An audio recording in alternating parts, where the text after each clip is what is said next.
though, you know? Have that man carried out. No, I'm just kidding. My next guest has been making music for over 40 years, and he's done everything from play backup for Billie Holiday to produce Michael Jackson's record-breaking albums. He's just done his own album. It's called Back on the Block, and it has to be one of the most star-studded albums ever released. We'll talk about that. Please welcome Quincy Jones.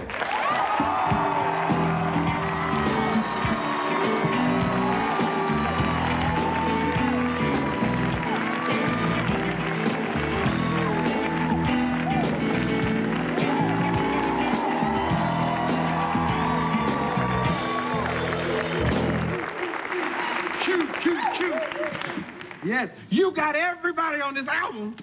I need all the help I can get. How do you meet all these young guys? I know the Ella Fitzgeralds and the Dizzy Gillespies you go way back with, but you brought them together with Mo D. And what made you put this particular album together? Well, I think the first incentive was that I hadn't made an album in 10 years. You know, that's a very heavy motivation. Because you get a lot of static from your record company when you don't make a record every 10 years, you know.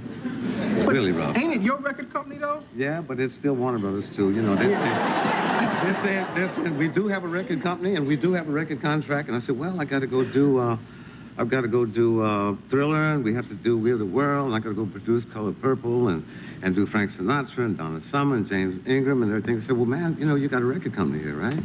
And it's your record. And so after a while, Mo Austin, he just put it on my conscience so hard, you know. I said, nothing else is important but this record, and we had to go hit it.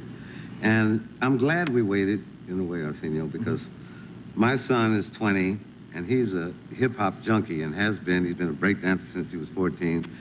And we went to a party about 3 years ago in New York and had all of the hip-hoppers before it even happened. I mean, LL Cool, Houdini, you name it, they were all there. And it reminded me of myself when I was 21 years old in New York and first met Charlie Parker and Miles Davis and Dizzy Gillespie, because hip-hop and bebop are very closely associated. I mean, to me, they say the same things. We used to say homeboy 45 years ago, 42 years ago.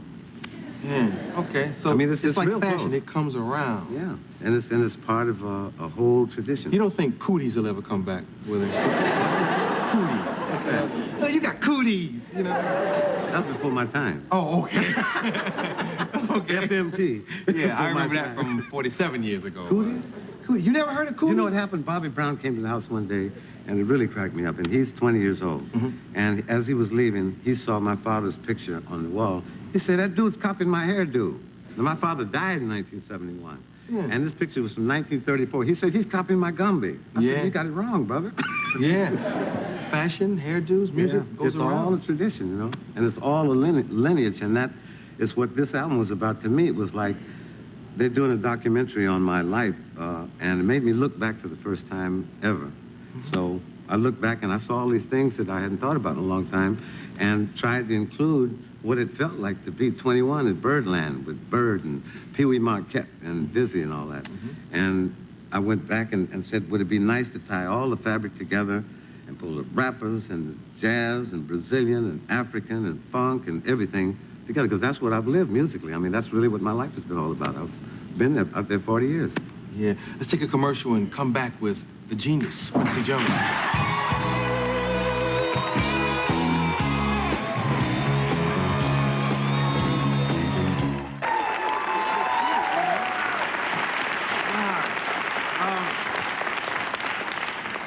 You have a great eye for talent, and everybody knows that. But there's one you missed, and I always like to call you on that one. There's one you missed. Tell them the story about the big one you missed. Well, Whitney Houston was one of them. Oh, she also? She was. Well, I didn't know about that one. Well, Nick, Valerie and Ashford and Simpson called and told me, they said, because we just used Sissy Houston as one of the singers on The Wiz. And she said, you got to sign this girl, she's 16. I said, okay, as soon as we finish Color Purple. Blew it. Luther Vandross was on Stuff Like That, and he sang this duet with Patty Austin, and his manager kept singing the songs. I said, no, my chair's not good. Luther said, man, forget this dude. I'm going to go do my thing. I blew both of those. But who are you talking about? I'm thinking about Chances Are. Oh, Lord. But that was 1956, And George Yavakin, the CBS Records, he says, I got this incredible jazz singer. He's a 17-year-old track jumper. I want you to do arrangement on Caravan and Black Magic and all this stuff. And I said, beautiful. And 2 days later, Dizzy Gillespie called me, who was my idol. And, you know, I was a hardcore bebopper. And I said, he wanted me to organize his band and take it for a State Department tour. I said, let's go. And I had to turn it back in. When I came back, Chances Are and 12th and Never have haunted me for 30 years. Yeah, yeah. He really raised the population in this country. Yeah, yeah. He and Barry White. Oh, yeah. Oh, yeah, Barry White's going to raise it some more next year. My record. Barry, isn't he? Oh, yes, indeed. Yeah. He's in the Secret Garden. Yes, Barry's on this. Barry was here recently. He's beautiful, man. He's like an actor. He's incredible. Yeah, he was real cool. And the kids loved it, you know? Yeah. The kids who don't remember I Got So Much to Give, who were in my audience, they dug Barry. That sound. He came in and just resonated the room. I saw the women crawling around on the floor.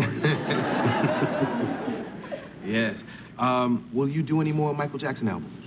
I don't know. Nobody's asked me so far, and I've really got a lot to do, so Michael's my band, you know. Whenever he calls, you know, we'll see what happens. But I'm interested in some other things now, you know. You want to do new stuff? Yeah. Like you got this new kid, what's the kid's name? Tevin Campbell. Yes. And Tevin's back there, yeah, ready to go right now?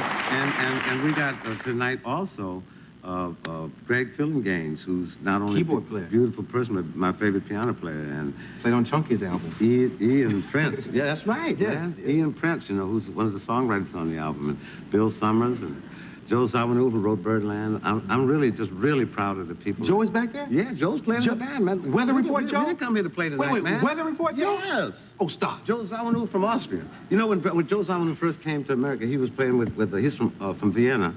And he was working with Dinah Washington. He'd never been to America before, and he was eating some greens one night. He said, man, these are the best spinach I ever had in my life. And they was turnips, huh? Killing, man. Yeah. Okay, ham hocks. So should I let Quincy go set up with everybody? Okay, you go on over there, and I'll tell him what's happening. I'll see you in a minute. Now, Here to perform the title song from his new album, Back on the Block, is Quincy Jones and a few of our friends.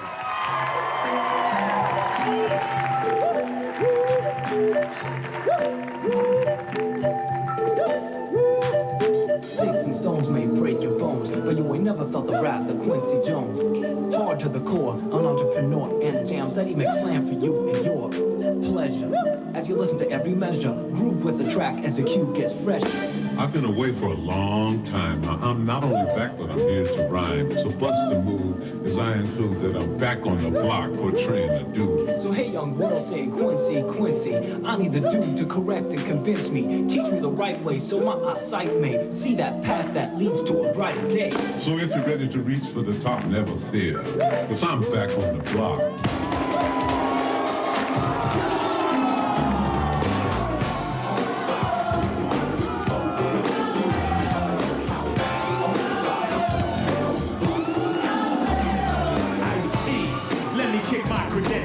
A young player bred in South Central LA, home of the body bag. You wanna die, wear the wrong color rag. I used to walk in stores and yell, lay down. You put your inch, AK spray down. But I was lucky because I never caught the hard time. I was left with the skill to bust a dope rhyme. All my homies died and caught the pencil. Lost the diamonds, cops sold the pencil. Living that life that we thought was it.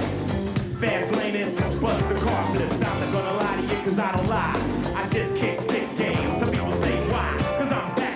I got my life back, so I school the fools about the fast track. I get stacked for my style and my technique. Profanity, the blatant way in which I speak. But the dude knows the streets ain't no kiddie game. You don't know the dude? Quincy's his first name. He told me, Ice, keep doing what you're doing, man. Don't give a damn if the squares don't understand. You let them tell you what to say and what to write. Your whole career will be over by tomorrow night. Rap for your heart, and your heart's with the street. Rap on my record, Kamiko's a nice to beat. The dude is back, he's deaf, what can I say? The man can roll with Ice-T or Michael J.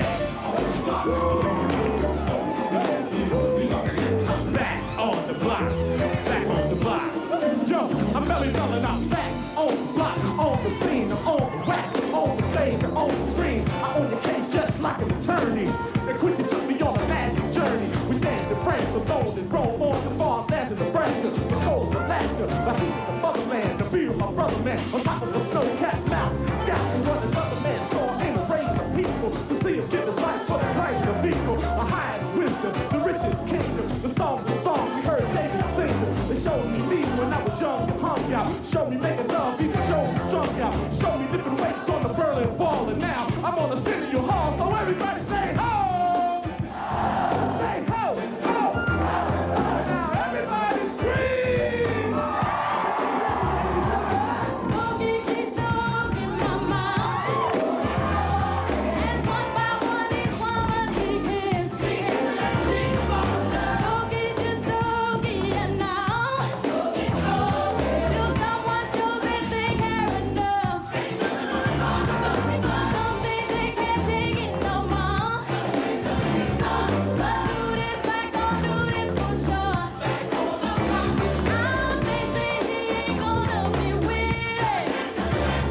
return on soon as I reminisce before this, the bliss that exists. But now we brought about the twist. Cause I remember reading of my people bleeding, put through slavery and killed for bravery.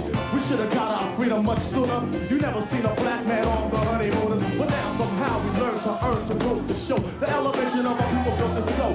Jesse Jackson is America, a black one. No more living for just a small fraction. I was once told by the dude that knowledge is a food to nourish, to took a clue.